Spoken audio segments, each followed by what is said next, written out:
Bom dia, está no ar o Extra Classe TV, o programa do SINTRN em defesa da educação pública. Mais de 2.000 trabalhadores em educação participaram do Ato Nacional em Defesa da Educação Pública, que aconteceu em Brasília no último dia 9. O SINTRN esteve presente com uma delegação de 13 representantes. A nossa luta é todo dia, educação não é mercadoria. A nossa luta é todo dia, educação. O coordenador-geral do SINTRN, professor Bruno Vital, integrou a delegação do Rio Grande do Norte em Brasília. Ele fala agora do resultado do Ato Nacional. Bom dia, Bruno. Bom dia, Leilton. Então, o Sint enviou uma comitiva de 13 representantes aqui do Rio Grande do Norte para esse evento em Brasília. Qual a importância desse investimento, Bruno? Investir na ida das pessoas a Brasília é fortalecer a atividade que a nossa confederação estava construindo naquele dia, no dia 9 de agosto, onde todo o país, delegações de todo o país, de todos os estados, estiveram reunidas em Brasília para reivindicar, para colocar primeiro a pauta da educação nas ruas de Brasília, diante do governo federal, e para reivindicar a revogação do novo ensino médio, para reivindicar que o Fundeb fosse retirado do teto de gastos e também para reivindicar a valorização dos profissionais, piso com repercussão na carreira para todos os profissionais da educação. Então, esse investimento é uma demonstração do nosso compromisso com a categoria e com a luta geral que os trabalhadores da educação constroem no nosso país. Então, o MEC fez uma consulta, né, a CNTE estimulou, né, a resposta acerca da revogação do novo ensino médio. Nós tratamos isso aqui no Extra Classe TV. Qual foi o resultado, Bruno, disso? O que é que você viu lá em Brasília com relação aí à revogação do novo ensino médio? Então, a gente vem numa semana, estivemos numa semana em Brasília em que estava sendo divulgado o resultado da consulta e as considerações do Ministério da Educação em relação ao que foi perguntado para a população brasileira.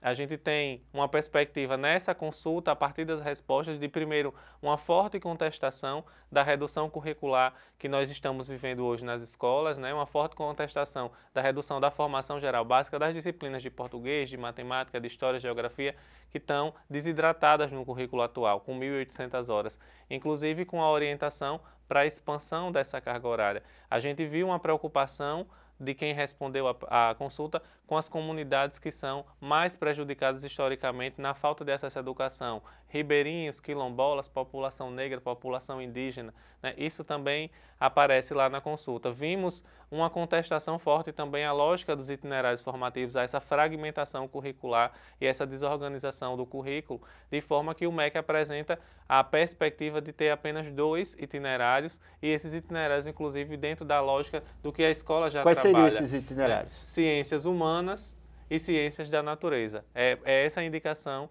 que eles estão colocando. E aí as ciências humanas são história, são geografia, são as disciplinas que nós já temos, que poderiam ter ali projetos sendo realizados acerca dessas disciplinas, e ciências da natureza também projetos para aprofundar o que as disciplinas já vêm consolidando, que é uma lógica, inclusive, de fazer uma ligação mais forte entre o conteúdo que a gente já vem estudando tradicionalmente, mais a realidade do estudante a partir de projetos e pesquisas que possam ser desenvolvidas.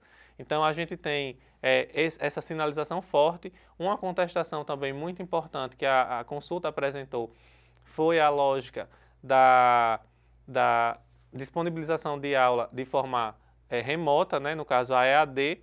Hoje nós temos, no novo ensino médio, o currículo do ensino médio noturno pode ser oferecido 80% de forma virtual, o que significa, na verdade, que você não vai ofertar, porque, inclusive, a EJA, o ensino noturno, é aquele ensino que está mais fragilizado, com os estudantes com dificuldades maiores de estar na escola, inclusive, geralmente, estudantes que passaram muito tempo fora da escola.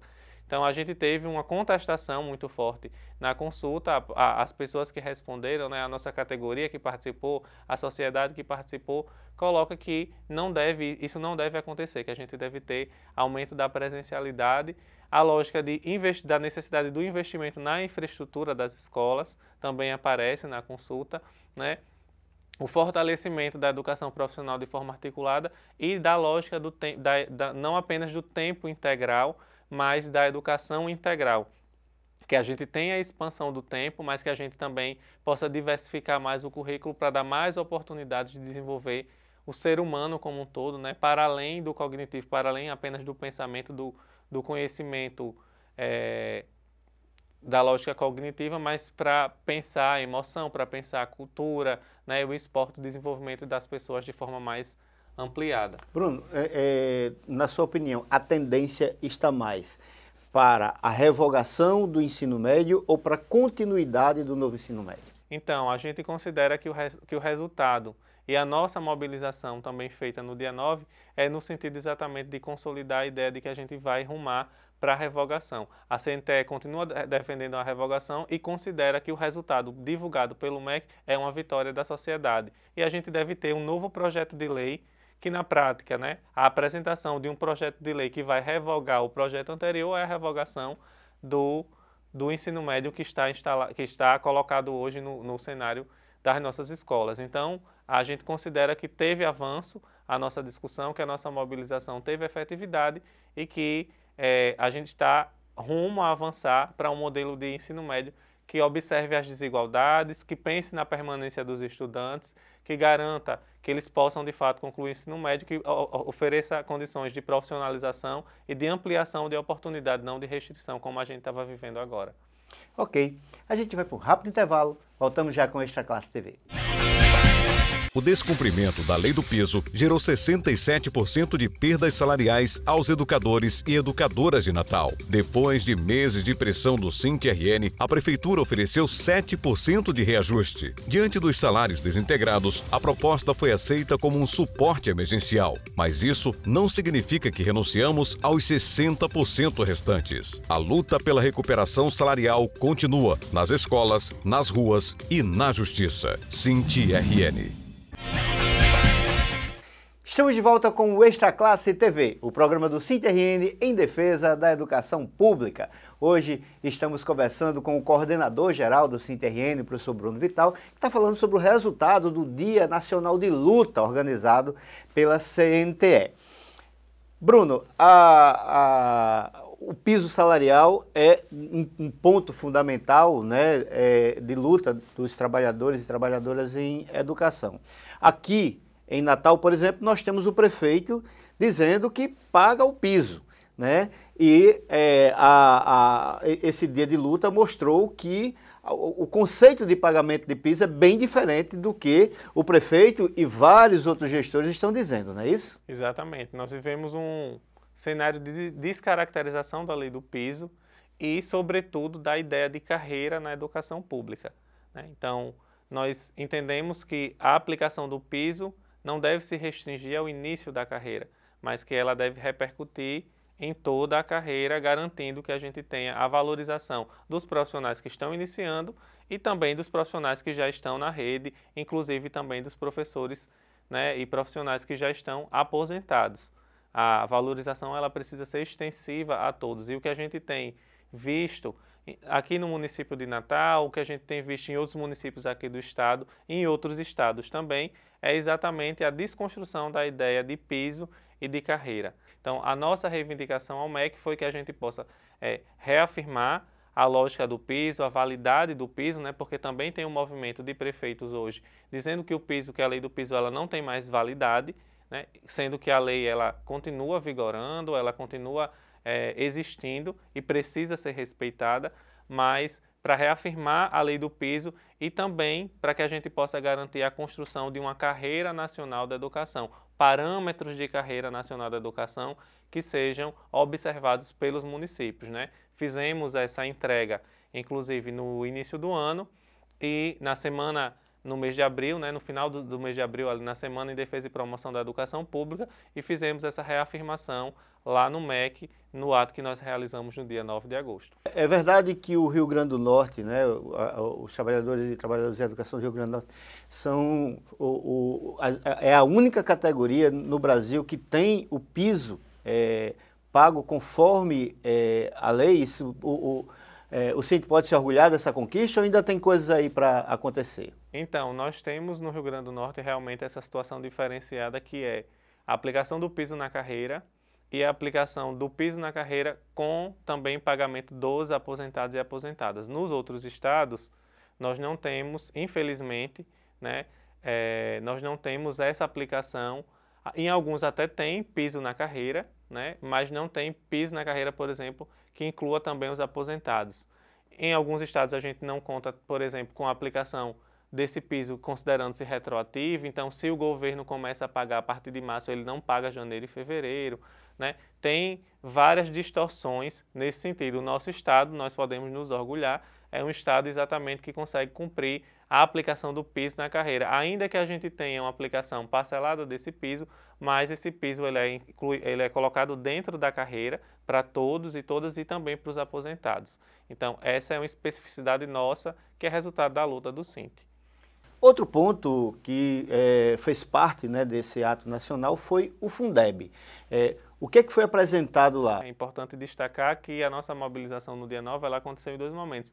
Um momento junto ao MEC, que foi pela manhã, e um momento à tarde, onde a gente ficou na Câmara dos Deputados, fazendo esse diálogo com os deputados, inclusive procuramos o presidente da Câmara Federal, né? E lá, inclusive, nós pudemos contar com o apoio e com a presença de alguns deputados de todo o Brasil que vieram fazer suas falas de apoio, saudação e compromisso com a nossa pauta, né? A pauta que a gente já colocou aqui, revogação do novo ensino médio, a necessidade do piso e da carreira e a retirada do Fundeb do arcabouço fiscal. Vale lembrar que a primeira votação desse arcabouço fiscal incluiu o Fundeb dentro do arcabouço, né? E essa votação se deu na Câmara Federal. Depois, a votação aconteceu no Senado. E lá no Senado, os senadores retiraram o Fundeb do novo arcabouço fiscal. Por ter retirado o Fundeb do novo arcabouço, esse projeto de lei ele volta para a Câmara dos Deputados para uma nova votação. E a gente foi para a Câmara dos Deputados exatamente para dizer aos deputados que eles precisavam manter o texto que tinha sido aprovado no Senado Federal para garantir o Fundeb fora do arcabouço fiscal para que a gente não tenha limitação no investimento da educação, né? No dia em que nós estivemos na mobilização, foi marcada a reunião com o presidente da Câmara, Arthur Lira, e no dia seguinte a representação da CNTE se reuniu com Arthur Lira para tratar desse tema. Arthur Lira disse que iria analisar, mas como nós conhecemos o perfil de Arthur Lira, nós precisamos estar sempre a todo momento acompanhando esse processo e fazendo a pressão sobre os parlamentares. Por quê?